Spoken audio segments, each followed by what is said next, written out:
Hi, I'm Rashonda Cade. This is Reading with Rashonda. We are reading The House Behind the Cedars by Charles Chesnutt. We are on chapter 22. It is not that long. We're going to try to finish it. And the title of the chapter is Imperative Business. And immediately that reminds me of An Imperative Duty. It's a novel by William Dean Howells that came out slightly before this novel did. And An Imperative Duty is about a woman who racially passes. So that's interesting to me. Was this intentional or was it just business that was imperative? I don't know, but that was interesting to me, so I thought I'd bring it up. All right, chapter 22, Imperative Business. One Wednesday morning, about 6 weeks after his return home, Tryon received a letter from Judge Straight with reference to the note left with him at Patesville for collection. This communication properly required an answer, which might have been made in writing within the compass of 10 lines. No sooner, however, had Tryon read the letter than he began to perceive reasons why it should be answered in person. He had left Patesville under extremely painful circumstances, vowing that he would never return, and yet now the barest pretext, by which no one could have been deceived except willingly, was sufficient to return his footsteps thither again. He explained to his mother, with a vagueness which she found somewhat puzzling, but ascribed to her own feminine obtuseness in matters of business. Feminine obtuseness in matters of business? Psh! The reasons that imperatively demanded his presence in Patesville. With an early start, he could drive there in one day. He had an excellent roadster, a light buggy, and a recent rain had left the road in good condition. A day would suffice for the transaction of his business, and the third day would bring him home again. He set out on his journey on Thursday morning with the program very clearly outlined.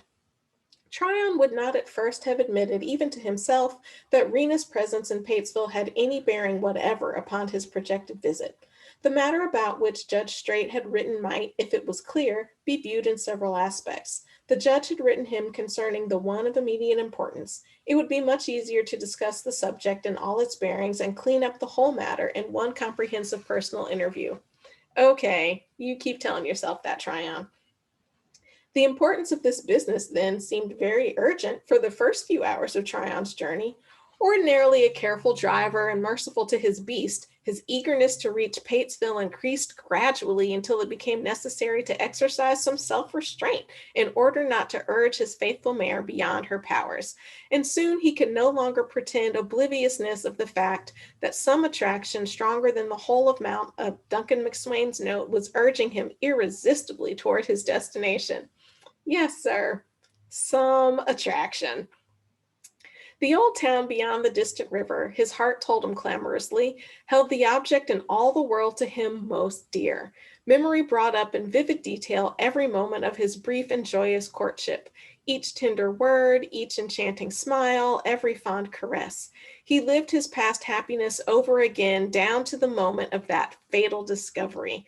What horrible fate was it that had involved him, nay, that had caught this sweet, delicate girl in such a blind alley? Well, that's a difference in Tryon. Not the had involved him, but had caught this sweet, delicate girl in such a blind alley. So that's he's feeling less harsh toward Rena, who before he was like, she betrayed me. Rah. All right. A wild hope flashed across his mind. Perhaps the ghastly story might not be true. Perhaps, after all, the girl was no more a Negro than she seemed. He had heard sad stories of white children born out of wedlock, abandoned by sinful parents to the care or adoption of colored women who had reared them as their own, the children's future basely sacrificed to hide the parents' shame. He would confront this reputed mother of his darling and wring the truth from her. He was in a state of mind where any sort of a fairy tale would have seemed reasonable. He would almost have bribed someone to tell him that the woman he had loved, the woman he still loved, he felt a thrill of lawless pleasure in this confession, was not the descendant of slaves. She's not the descendant of slaves. She's not. That's very interesting. I love what Chesnutt did here. She's not the descendant of slaves. Her people were free. I mean, maybe if you went back far enough, but like her mom was free and her mom's parents were free. Like, she's not the descendant of slaves. She happens to be Black, but not a descendant of slaves. All right.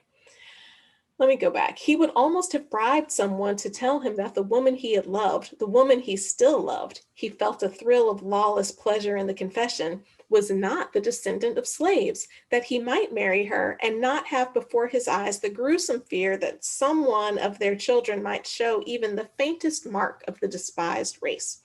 At noon, he halted at a convenient hamlet, fed and watered his mare, and resumed his journey after an hour's rest. By this time, he had well nigh forgotten about the legal business that formed the ostensible occasion for his journey, and was conscious only of a wild desire to see the woman whose image was beckoning him on to Patesville as fast as his horse could take him. At sundown, he stopped again, about 10 miles from town, and cared for his now tired beast. He knew her capacity, however, and calculated that she could stand the additional 10 miles without injury. The mare set out with reluctance, but soon settled resignedly down into a steady jog. Memory had hitherto assailed Tryon with the vision of past joys. As he neared the town, imagination attacked him with still more moving images. He had left her, this sweet flower of womankind, white or not. God had never made a fairer. Wow, Tryon is really coming round. He had seen her fall to the hard pavement with he knew not what resulting injury. He had left her tender frame. The touch of her fingertips had made him thrill with happiness. To be lifted by strange hands while he with heartless pride had driven deliberately away without a word of sorrow or regret. He had ignored her as completely as though she had never existed. That he had been deceived was true. But had he not aided in his own deception? Had he not aided in his own deception? Had not Warwick told him distinctly that they were of no family, and was it not his own fault that he had not followed up the clue thus given him? Had not Rena compared herself to the child's nurse, and had he not assured her that if she were the nurse, he would marry her next day? The deception had been due more to his own blindness than to any lack of honesty on the part of Rena and her brother. In the light of his present feelings, they seemed to have been absurdly outspoken. He was glad that he had kept his discovery to himself.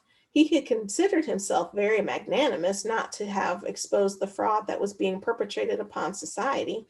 It was with a very comfortable feeling that he now realized that the matter was as profound a secret as before. Tryon's wheels are turning. He's recognized that he acted poorly with Rena and that he could have seen the writing on the wall. Did I sound a little bit like Yoda? Like maybe a little bit like Yoda when I went, I think I sounded more like a friend of mine who had a really bad Yoda impersonation, but anyway. All right. She ought to have been born white, he muttered, adding weakly, I would to God that I had never found her out. Drawing near the bridge that crossed the river to the town, he pictured to himself a pale girl with sorrowful, tear-stained eyes, pining away in the old gray house behind the cedars for love of him, dying perhaps of a broken heart. Okay. I mean, just because you can't move on doesn't mean she can't. But anyway. He would hasten to her. He would dry her tears with kisses. He would express sorrow for his cruelty. The tired mare had crossed the bridge and was slowly toiling up Front Street. She was near the limit of her endurance, and Tryon did not edge her on. Okay, so at this point, we all have seen the Hallmark movies. We know what's going to happen. There's going to be some sort of seeing something in the distance, and oh, he's kissing her, or oh, whatever, and it's going to be a misunderstanding of all of the things that they've seen or heard. And this is the point in the Hallmark movies that I want to get up and leave, or in the romance novels where I just shut the book and like, I can't. I can't. But we can. We will persevere. They might talk the matter over, and if they must part at least they would in peace and friendship. If he could not marry her, he would never marry anyone else. It would be cruel for him to seek happiness while she was denied it. For having once given her heart to him, she could never, he was sure, so instinctively fine was her nature, she could never love anyone less worthy than himself.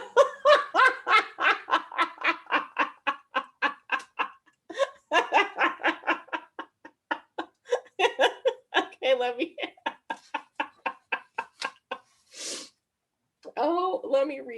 let me read that and not laugh while I'm reading it. They might talk the matter over, and if they must part at least they would in peace and friendship. If he could not marry her, he would never marry anyone else. It would be cruel for him to seek happiness while she was denied it. For having once given her heart to him, she could never, he was sure, so instinctively fine was her nature, she could never love anyone less worthy than himself, and would therefore probably never marry.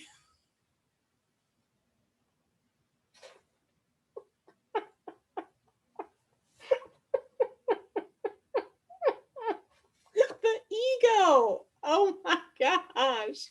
The ego of this man. Oh,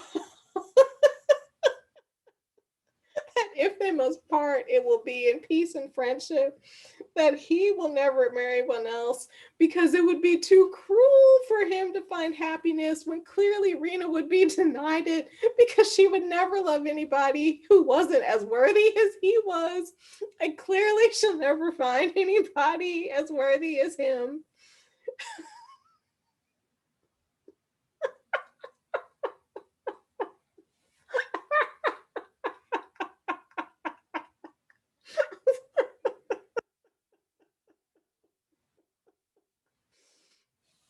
I'm gonna keep reading this. We're almost done with this chapter. He, he knew from a Clarence acquaintance who had written him a letter that Rena had not reappeared in that town. If he should discover, the chance was 1 in 1,000 that she was white, or if he should find it too hard to leave her, ah well, he was a white man, one of the race born to command. He would make her white. No one beyond the old town would ever know the difference. Oh my gosh. If he should discover the chance was 1 in 1,000 that she was white, or if he should find it too hard to leave her, ah well, he was a white man, one of a race born to command. I am a white man. Things are as I say they are. Poof and done. Oh, yeah. Oh, wow. And my oh, wow isn't just oh, wow in the context of this book, it is in the context of today. I feel that happening all the time today. And I'm not saying all white men are like this. Please don't hear that. But what I am saying is that I have seen with my own eyes and experienced in my own life white men who felt that they were born to command, and poof, things were as they said they were. All right. He would make her white. No one beyond the old town would ever know the difference. If perchance their secret should be disclosed, the world was wide. A man of courage and ambition, inspired by love, might make a career anywhere. Circumstances made weak men. Strong men mold circumstances to do their bidding.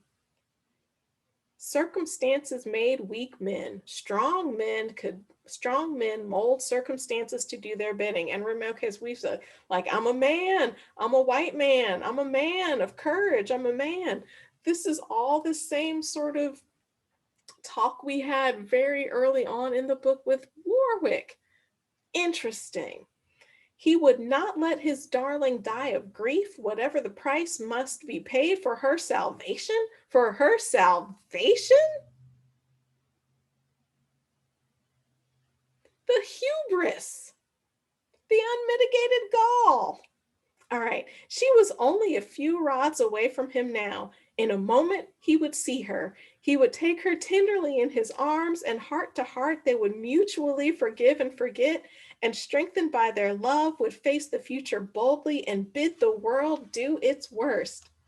I have a feeling none of it's going to go down as he says, but maybe, maybe Rena's different. Rena, I'm sure, has learned a few things in this. And don't forget, we have the light skinned enough school teacher cousin.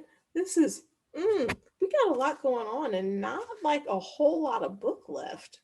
We got a decent amount of book left anyway. I'm Rashonda Cade, and this is Reading with Rashonda.